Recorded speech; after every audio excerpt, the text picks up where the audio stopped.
a lot of my friends, I would say in the last 2 or so years, have had books published. That's what this stack is here, and there are a couple more that aren't here. Okay.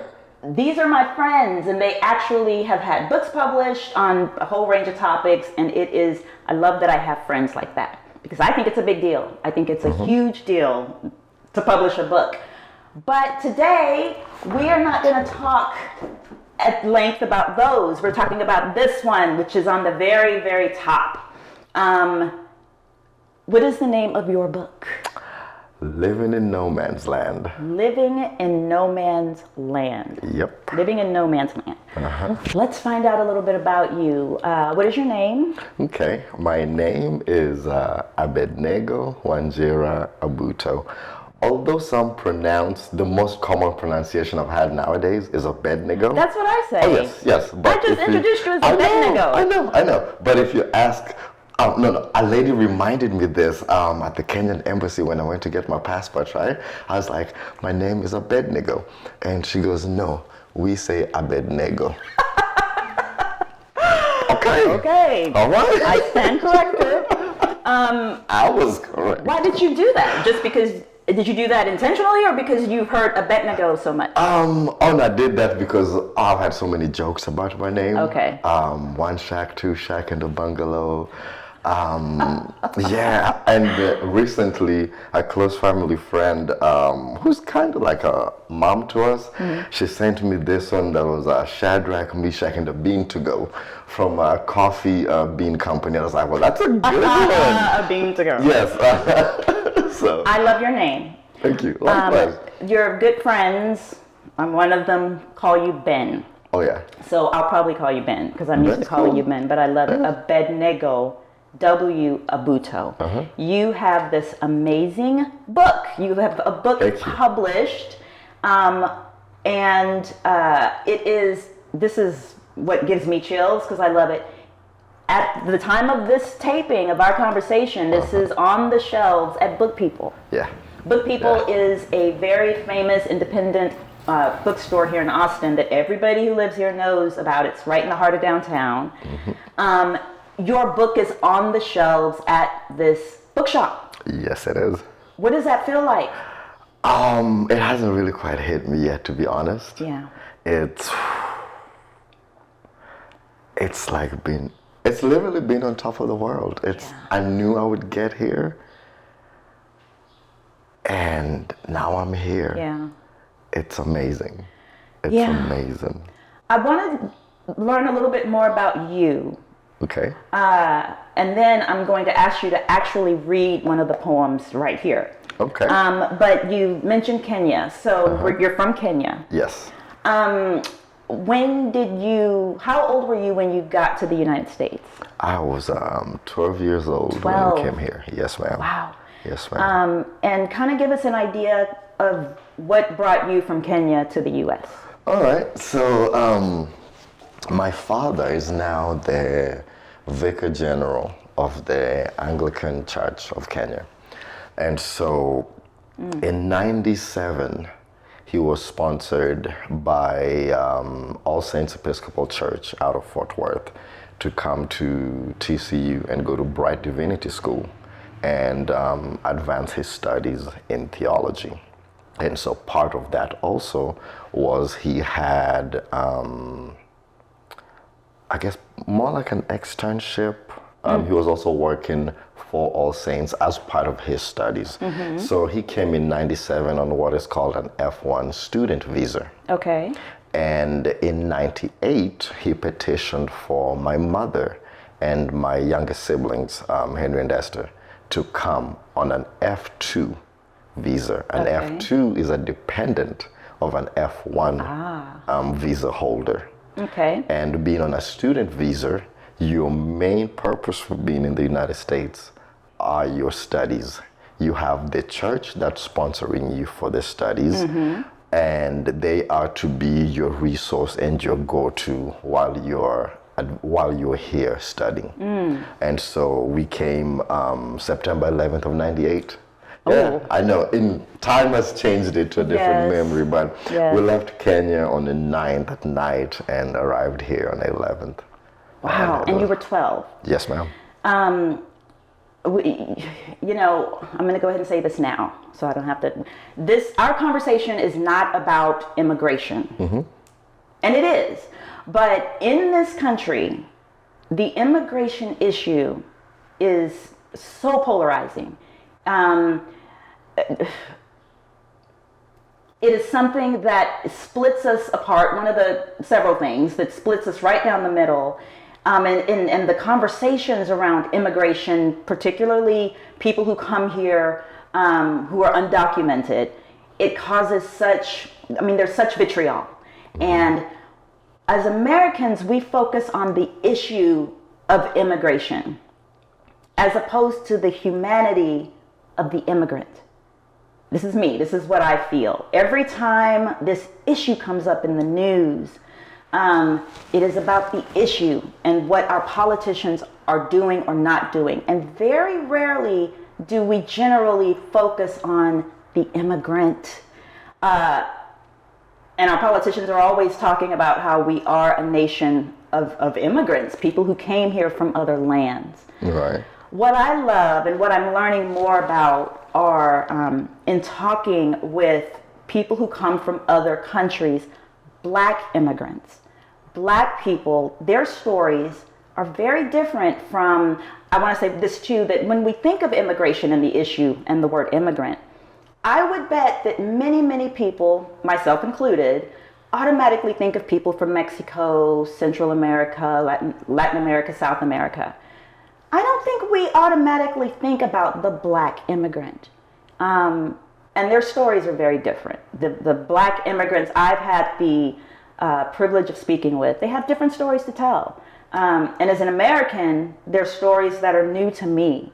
They are sometimes heartbreaking, very informative, funny, they are heartwarming, but it's a very specific kind of story. So I wanted to say that first. Do you have any thoughts about that? Do you talk to many other Black immigrants or even immigrants from other places? Do you find that your stories are very similar? Yeah, that's loaded. That's a lot. That's a lot. But the migrant experience in itself is a lot. Unfortunately, it's not singular. Even I myself, as an immigrant, struggle with it personally in identity, coming here so young. So much so, I talk about it, I embody it in the book. Do I see and think myself as an immigrant when every thought and every decision of the man I wanted to be, the man before you sitting here, I've had here. In America. In America. Right. But like I said, it's such a vast experience that even some stories that other migrants have, I'm shocked and I'm appalled that maybe I didn't know. You tend to know what affects you or things similar, close to it. I was reading a book where I found out about some migrants from India who were brought here to work on a work camp. You said India? After Hurricane Katrina. And they were lied to, brought on a false pretense of work visas. And that's a whole different story altogether. Right. But there is a huge attention that's paid to the Latin migrant here in America. And it might be because his border or their border, his or her border, is the closest. And so it's easy to point a finger there. But as an immigrant, what I found out actually is the biggest immigration problem is not those coming in crossing the border. It's actually those that are staying past the duration of their allotted status. That's a whole nother problem that nobody's looking at. Yes, ma'am. Yeah. And it causes a much bigger problem. Because you could keep the barriers at bay and, guard your borders. But once somebody's here, it takes a lot more to enforce that rule of law. And there's so many ways to get around and maneuver that. And so immigration is hard on everybody, on both the migrant and both the citizen nation. How do you do it where nobody feels like their freedom is being infringed and their right to life is not being hampered on? It is not easy for everybody involved. But I wouldn't say people don't know. I really wouldn't say that. People do know, and sometimes they know a lot more than you think. So much so, I would tell the migrant, to any country you're migrating to, know the law of the land. Your survival, your thriving literally depends on it. But it is not something that I can point the finger and say, so-and-so needs to do better and so-and-so is doing worse. It is not easy, and it's not a one-size-fits-all scenario. Right. Yeah, and so that makes it much harder. But if there's somebody next door that you could point the finger at, they become the target easily. It's easy to point at what you can see than the vastness that you can't. Yes. Yeah. I was doing a little research on Black immigrants in the U.S., and this is from the Pew Research Center. And it's just a couple of stats that really kind of blew my mind. 1 in 10 Black people in the U.S. are immigrants. Yeah. And this was from last year, January of 2022. And I think in that research, it'll tell you in a couple more years, we'll be having more kids than you. Yes. Yes. Yeah. 1 in 10 Black people in the U.S. are immigrants. Let's see. More than half of Black immigrants, that's 58%, arrived in the U.S. after 2000. I came right at the edge Right- of that. right I came in before 98. then. Yep. A growing share of Black immigrants have a college degree or higher. I don't fall in that. That's okay. That's okay. And I think it's what makes my story unique. Yes. Because we are taught that education is the key out of Africa. It's a crab bucket mentality of sorts, because yes, you're aiming for that high education. It's the zenith. Education is the key anywhere, regardless whether you're formally educated or informally. Education is the key. But what happens once an individual is educated? Do they have the resources to use that education? We all went to school, and we all strived for high marks. And of those that got them, there's maybe a job for 1 of y'all, less than 10 of y'all. And there's 500-600 to a class. How is that fair? That's just one classroom, one school. Let's magnify that to a nation. You do that over time, over time, over time. What are the people going to do? You don't invest in the infrastructure. The money is given, but it never goes down. It never trickles down. So much so the Western donors have said enough. Now, granted, sure, for the world, that's for that world there, that set of standards. For this world here, there is also that level of inequality or lack of resources or access to resources.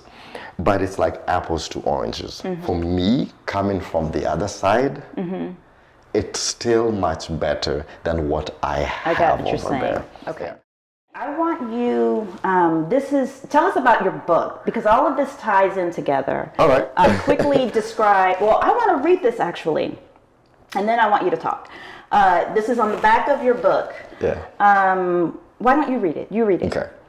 For most of my life, a pen and paper have been my outlet, a way to express myself, and as a form of therapy and release. The poems, spoken word, and quotes written here were penned over a span of 16 years in the United States. From the time I was 17 after graduating high school till shortly before my 33rd birthday. I hope you find something inside that touches you. I hope you find something inside that touches you. Yeah. And I found a lot that touched me. I love the note that you wrote for me, and then the poems. It's poetry, spoken word, and quotes. Just pages of really raw, really expressive. It's almost as I read through, I would only read a few poems at a time. I might read 2 before I went to sleep, or, I would read 2 or 3 at a time. And it was almost like you were sitting here just talking to me. Your voice is very mellow. You have a very calming voice. And that is really how a lot of these poems come across in my head. Like you're just sitting talking. Well, thank you. Which is really beautiful. Yeah. So I'm going to ask you, it's called Living in No Man's Land. I want to ask you to read your poem for us right here. Called No Man's Land. So yes, ma'am. read that for us. Okay. So, No Man's Land. Can I give you a little backstory about it? Sure. Okay. When I was a young man, a child actually, in Kenya, my uncle, he's married to my aunt, who's my mom's younger sister. He was an immigration officer at the border between Kenya and Tanzania. I know, it's ironic how immigration has affected me most of my life. Yes. And I went to visit them one time, and so he took me to work with them, with him rather. And right at the border where he worked, there was this strip of land between Kenya and Tanzania. And that's the first time I ever saw a no man's land. Nobody owned that spot. Wow. And for a period of time here in the United States, I was undocumented. I dropped out of college and thereby became an overstay of my F1 visa. It expired in 2008. But I dropped out due to lack of money to pay tuition. Then consequently, the visa expired.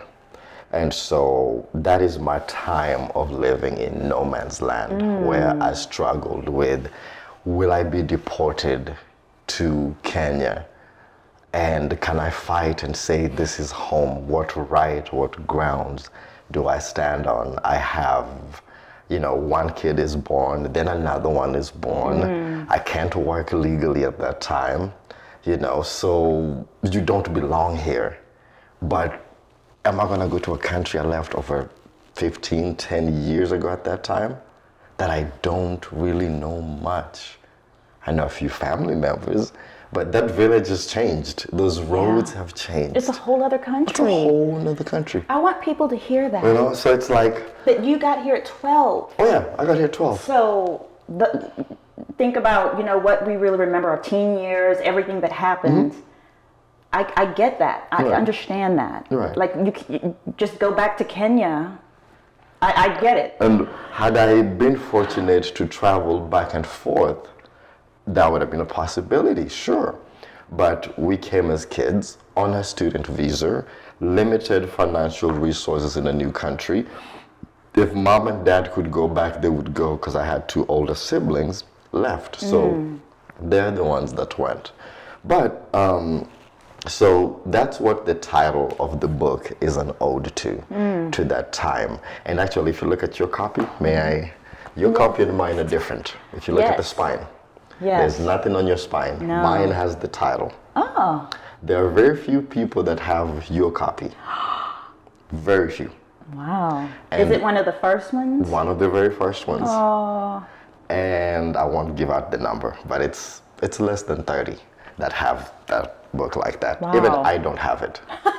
Well, you're not getting this one. I don't have it, nor do I have the very first copy of my book. Nowhere within the first 10 copies do I have any of them. Wow. Very, very dear people to me, you being one of them. Well, I'll safeguard this one for you. So, thank you. Oh, look at those. So these are pictures. Oh, okay. Not having, look at that younger me. Any lettering on the spine is back to that whole not having an identity. Because if you're one of the criterias you were talking about book people of getting a book on a shelf is you must have lettering on the spine. You must. And it's an easy way to identify and find something. So for those people that have those books, it was my gift to them for being the shoulders I stood on, despite the circumstances, despite the legality of the law. They saw the humanity, that humanity that you're speaking of, beyond the law. So I owe being here today to them. You showed me the first time what I looked like on camera. It's crazy when somebody takes what you see in your head of yourself and casts it to you way better than you thought. And you're like, whoa. Oh, wow. Okay, yeah. Wow. Yeah. Well, that's beautiful. That's beautiful. I want to hear your poem. Absolutely. Read Absolutely. your poem. So, No Man's Land. Yes. Where do I call home? I'm stuck between two societies, two worlds apart. To my father's land, I find my ancestry, the very blood that runs in me. Tribes at war, a world, a culture, brothers and sisters I have never met. But I stay in Unit B, a place I'm harvesting the seeds planted in me. The very man that I am, American. I am a jungle within a jungle, a culture I've assimilated and accustomed to, a place I call home, but never find peace at night. And in the dead of night, I struggle to grasp what's within my might. I fight to justify what's my right, what can be, what makes me. Where's my home? No Man's Land. That's pretty powerful. Yeah, yeah. No Man's Land. Yeah. When you are born in a country, and we're in America, so I'm going to use America. When you're born an American, there's so many of those things that you just don't experience because, you were born here, and this is, a long time ago, had they not brought my ancestors here from Africa, I wouldn't be here. I probably wouldn't be here. But I'm here. I was born here, so that makes me American. Reading that poem, which is so powerful, I've never felt that. I've never felt in that sense that I was between two places, two spaces. And I'm sure so many migrants, immigrants feel that at different points in their lives, or maybe their whole lives, I don't know. Can you talk a little bit more about that, what that feels like? Yeah, I can, but now I'm kind of confused. When I set out to write this, I wanted it to be something anybody and everybody can resonate to with. I even thought about, if I can give you a little history, I even thought about what colors am I going to pick. Somebody who might be from Cambodia, who might be from Russia, who might be from Myanmar, might relate to it in a way that if I put the flag of Kenya or the flag of America, they might never pick it up. And that's what I'm saying. I'm kind of confused. It's something I hoped, no matter where you are, you have faced these struggles. Like, for example, there's somebody that told me, okay, but I stayed Unit B. This was a former prisoner. And I never imagined that, like you're saying. Harvesting, but a place I'm harvesting the seeds planted in me. And it was like, they got me here, bro. Oh. So to me, the unit, okay, the Unit B. For me? Well, but you're saying it resonated with the prisoner. Them, with where they were. Yeah. And so I was glad that they could own it themselves, because I didn't write specifically, although I was focusing on my migrant experience at that time, I didn't write it just with that in mind. Well, that is what I said. So, yes, I was speaking specifically as I've never been a migrant, or, yes, in other areas of life, of course, I think even being a Black American, an African American, there are probably times I have felt like I was caught between some areas, but So yeah, I don't want to say I could. I mean, it certainly resonates with me, Yeah. and maybe I need to think about more why. Why does this poem by a man whose life is very different from mine resonate with me? Many of your poems do resonate. Okay, thank you. Yes. Thank you. But no, I've never had that specific. I've never felt between two nations. Okay. That's what I mean. On the migrant experience, put it this way. My older brother, he's gone to Kenya. I'm planning my first trip back, but he's a citizen. He's gone back many times. And he puts it this way. When he's going to Kenya, he's leaving home to go home. When he's leaving Kenya, he's leaving home to come home. Wow. Because this is home. You've got a family here, wife, daughters, business, livelihood. This is home. Yeah. But that is your ancestral home. It's not even just your ancestral home. It's not like, oh, that, we're from there. No, this is home, your village, Yeah. this is where you're from. Yeah. And then you also caught in between, you're not American enough, nor are you from where you're from enough. Despite what, I don't want to get into the politics of, you give up this culture or assimilation or this and that, whatnot. Those are all different kind of rhetoric. But as an individual, when you live somewhere, you can't help but grab onto some of the things that are there. Yeah. Because this is where you live, this is life.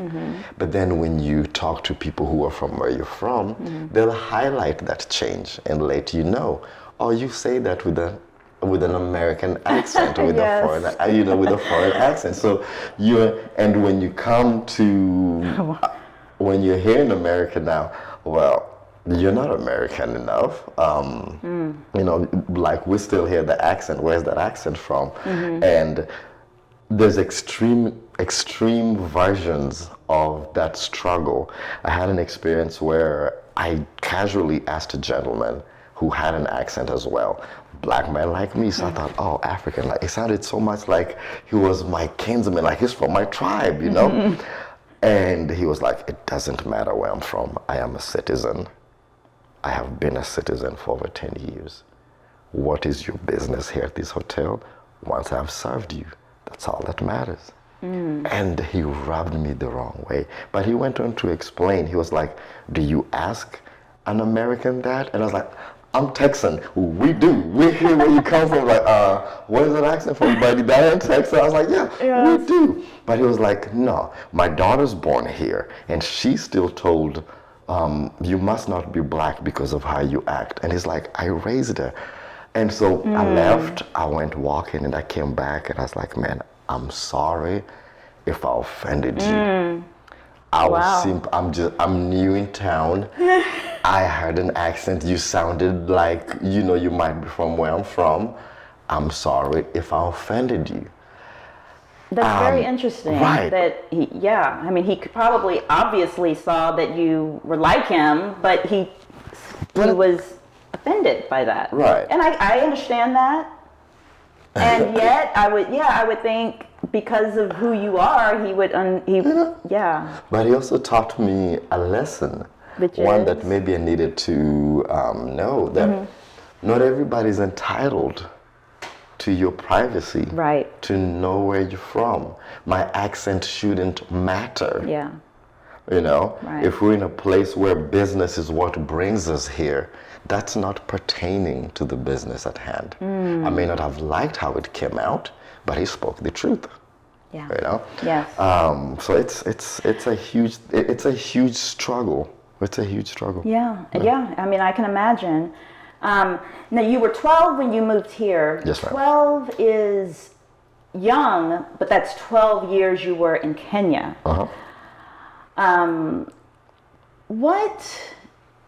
Not just what do you remember, but tell us what is the most beautiful thing about where you're from, or what do you remember most? What should we know? I just want one thing that is significant or meaningful, compelling about where you're from? Oh, the people of Kenya. The people. The people of Kenya. I say that because at my core, at my infancy, you know, that's my roots. That's like asking you, pick one great thing about America. I know. You know, for me, it's a place I left as a child, and I have a lot of vast memories from the primary school I went to, the home I grew up in, the family I lived with for a short time before coming here. I remember a lot more. Actually, kids remember a lot more than we think they do. You know, of course, I remember them as they were then. They probably are not the same now. Right. But as much as I could retain, my parents were very strict about keeping and maintaining the links. About what? Maintaining the links back home. Oh, yes, I yes. still speak Swahili. I still speak Luo. Yes. They made sure we did not lose that. And even when they went home, they would bring us tokens and gifts from home, which is something, it's a spoken word I've written for another book. Yes. Yeah, gifts from home. That's what I'm trying to get at. So like what kind of gifts? Tell us something about okay. It started out with, like, this shirt is my father's shirt, like his own personal it's shirt. It's beautiful. Thank you. I gifted him the author's copy of my book, so the manuscript in essence, and he gifted me his shirt. So it's very sentimental, but and both your parents are still alive? Yes, ma'am. Oh, that's still great. alive, still together. Yes. Yes, ma'am. They see that. They see your book. That's great. Oh yeah. Yes. Oh yeah. Yeah, my dad finally called me a writer. As a teenager, oh no, he was against this. He saw me going into rap. Well, I saw you going into rap too, and I listened to some of your rap, and it's great. You know? So, but he called you a writer. Yes, he called me a writer. Wonderful. My mom said it is hard to read, and I took that as a compliment. Yes, these people gifted me Edgar Allan Poe and Emily Dickinson. And told me this was the caliber they saw me in. Oh. Yeah, so for them to say, oh, this is hard, thank you. Yes. And that must be so wonderful to hear from your parents. Yeah, it is. But on things we want to get, there are things like that. Jewelry, some food items that you can bring, like ghee, the flour for millet, for porridge, some dried peanuts, maybe small tangible food items that you had me over your house, and your wife Shay, and cooked a meal for me that had some things that I hadn't eaten before. So you just mentioned millet and something else. Like I can't remember what it was called. Ugali. What was it? Ugali? Yes. Yes. The starch. Okay. Yes, ma'am. But of course now that we can make here, you can find cornmeal at the store and whatnot. Okay. But often the way the flour is ground up, the traditional way, being that I still remember them from my childhood, despite even the fact that there's some stores that you can find some things at, it's different when mom calls you to take your measurements to get you, a shirt stitched up or some pants, or to get something for your wife and the kids, stuff like that. So those are the things that kind of keep you closer to home. Yes. If you can't go, for those of us that may not be able to go, right. Based on circumstances. Right. Yeah. The man I am today is so far from the man I thought I'd be, a result of circumstance and life's inevitabilities.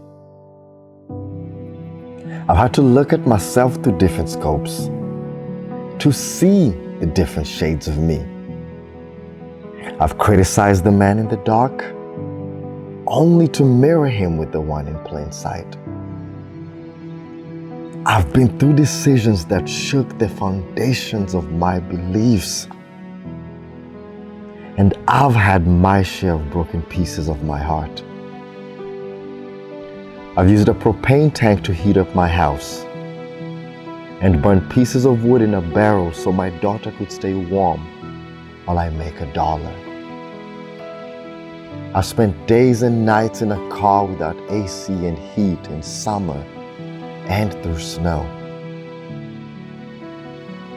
I've been through more than I thought I could bear. But as the tides of change roll, here I stand. I've learned to embrace the pain, and though my world keeps changing, I never cease to smile. From there to here. From there to here.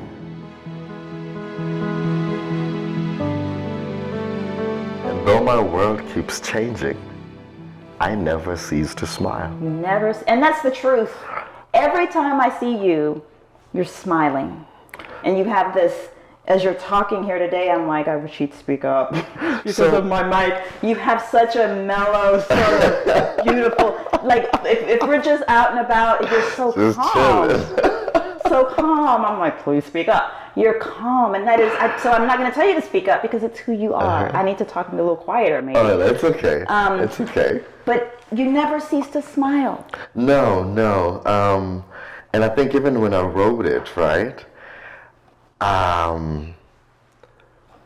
it really is, there's a dichotomy through it and through all of it, and the struggle is that I'm not just thinking of myself as a migrant, I'm also thinking of myself as a young man. A majority of these were written by the time I was maybe 28. I polished them later on. I am now 37. And so a bunch of these are the thoughts of a young man. Yeah. And at that point in time, I just saw me. There was no migrant. There was no American. There was none of the labels. I'm just me. Just me struggling, just me suffering. And now it's me winning. No matter where I am, I'm winning. And so that was the prevalent thought behind it, I guess, if you ask for the author's thought. But the pieces that are put in there are things that I went through that maybe I personally thought I wouldn't see past. It's not fun. You know, like that little propane tank and you put an attachment on top of it. Is it on? This is page 74. Okay.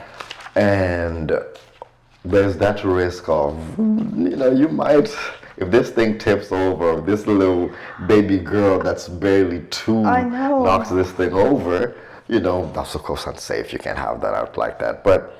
And West Texas winters are cold. And so there are things that would make you wonder, what am I doing here? You say, I've been through decisions that shook the foundations of my belief. If something shakes the foundations of your belief, that's something pretty powerful, pretty strong. You try being picked up by immigration with your daughter, and you're taken to a detention center in Midland, Texas. But because you're an American citizen, this child, you're not handcuffed. They clear the whole room. This is also how you learn about the term anchor babies. Anchor babies. Yeah. You can't be technically deported because you have an American citizen. A baby that was born here. And that's connected, that ties you to. But I wish people would get rid of the misconception that you think you have a baby here and you have these benefits. I was left a baby by an American, by a white American. I had no services given to me. That's my child, my responsibility. And thank God, who are you to come in between me and my child? You know, despite how hard it is, that's your child, your responsibility. So, and I think that is a notion that many Americans have, is that contemporary, I mean, again, everybody here came from somewhere else. But today, in modern times, it's like the people coming here are taking our resources. They're getting all the resources, and we have to work. You know, I mean, we hear these arguments. We hear these arguments from people. Yeah. We'll get onto that one. That's That's an argument, yes. Let me close this thought though. Okay. And so with all those decisions, right, that you're facing, we're wondering what got this from there to here. Yes. And so, I'm with my child at an immigration detention center. And this is about the same time President Obama issued DACA. And for people who came here as children, Yes. brought here. But I was brought here legally, not illegally. Yes. So I was denied DACA. Ah. I was right. Never got DACA. Never Those are got the that. dreamers, right? Those are the dreamers. You weren't yes, a ma'am. dreamer. No. And there's an ode to that I put somewhere in here that I'm not a dreamer. I was not. And the people always say, but you came here as a kid. I came legally. And so you're sitting there with your child Yeah. and you're wondering, okay, how do I raise a child? How? I have, and this is now not about getting assistance from the government. It only goes so far, but I was brought up to work. I was taught by the sweat of your brow, but I can't do that through the legal means. And so I met this guy, and he got me to, I'll call him Jim.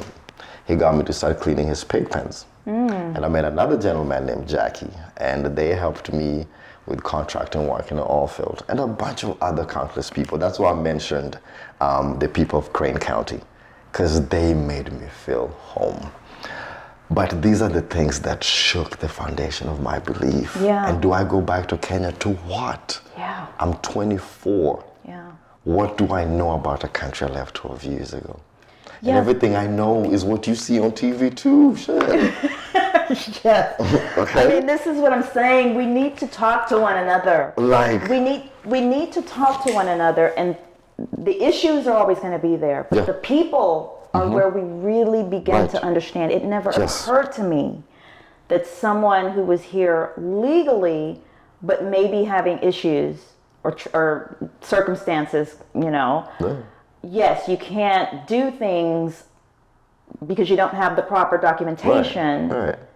I mean, we just don't think of it. We see it very black and white. So yeah, that's why I put that quote from Nipsey Hussle in there. Having dreams without means is a tragedy. Yeah. There's one more poem I would like to. Yeah. Now this one, I really could relate to. It's called Suitcase. Oh. Ooh, you like that one, huh? Let's see. Here I stand, a suitcase in a corner, catching dust in heartache's baggage, a loner. Years you've packed and stuffed me, always a tug of war between what can fit and what must be. Many trunks have been thrown into, countless escalators have been taken up and down, up and down. Time and time again forgotten at the end of your journey. All these feelings inside of me, all the time you poured into me, all our memories of our love through time. Why won't you unpack our stories? Why don't you ever say sorry? After every bruise, after every stain, blissfully I follow along, up and down again. Round and round our journey comes to an end, forgotten and unclaimed, left in an uncomfortable room, alone, withering and waiting for another suitcase journey, another moment, up and down, up and down. Suitcase. Every one of us has had a heart put through the ringer. Somebody taking you up and down and played a game with you and never saw your value, your worth. We're not going to talk about maybe your mistakes, not seeing your value, but somebody not appreciating you. That's what Suitcase is about. Yeah, I feel it. Yeah. I feel that. That's what's another beautiful thing, and I know what you mean about I know you as Ben from Kenya, but that's not all that the book is. Right. It's full of poems and writings that are really relatable. Oh yeah. But it is so, what I say is that it's so profoundly amazing that there are people who were born here, we'll say right here in Austin, Austinites, who will never have a book on the shelves at Book People. It's not to say they're not worthy people, they never will. I've never had a book on the shelves at Book People. You have one that's on there now. That is a humongous achievement. Yes, ma'am. Yeah. Yes, ma'am. We were talking a little bit before, and you said you had a message for anyone who's listening that you wanted to share.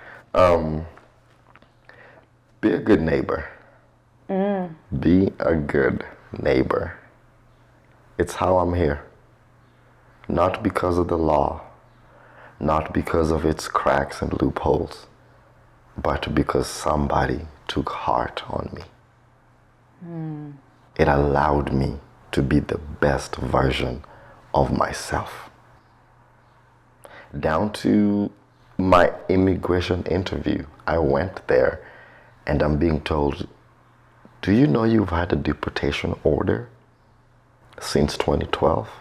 And I've been driving around. I said, no, I don't. He goes, well, okay, I'll check. And if it goes through, you'll get your residency. And this is years that I've been driving around. I've been pulled over. And police officers, what's the story? Well, I'm just working. This is my daughter. Yes, I have sole custody.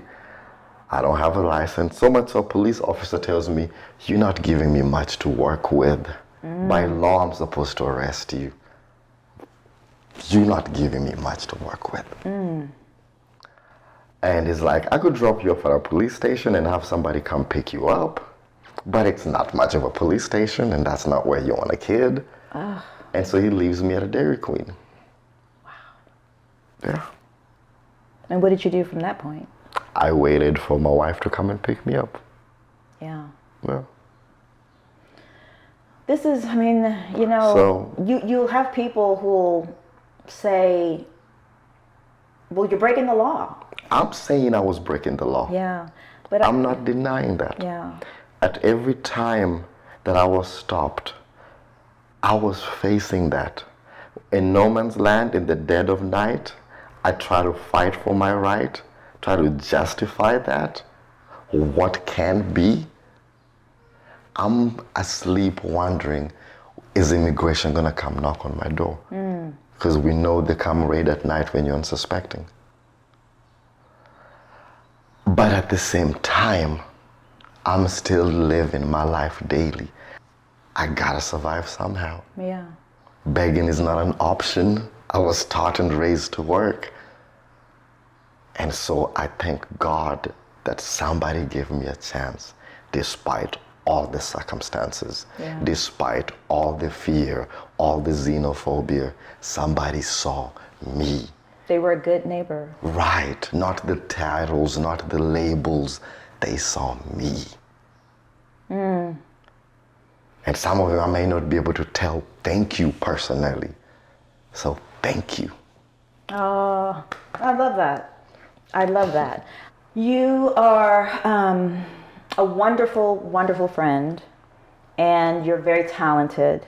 Thank you. And I hope people will flock to Book People. They can get your book at Book People. Can they get it anywhere else? Sure, they could get it at Amazon and Barnes & Noble. That's right. It's on Amazon. Yes, is it Barnes & Noble? Barnes & Noble online. Still? Yes. Yes. Yes. That is, that's phenomenal. Thank you. I'm very proud of you. Thank you. Yes, go get your book, Living in No Man's Land by Abednego Abuto. Thank you so much for being on Brainstorm Black. Oh, thanks for having me. Okay. We'll see you next time.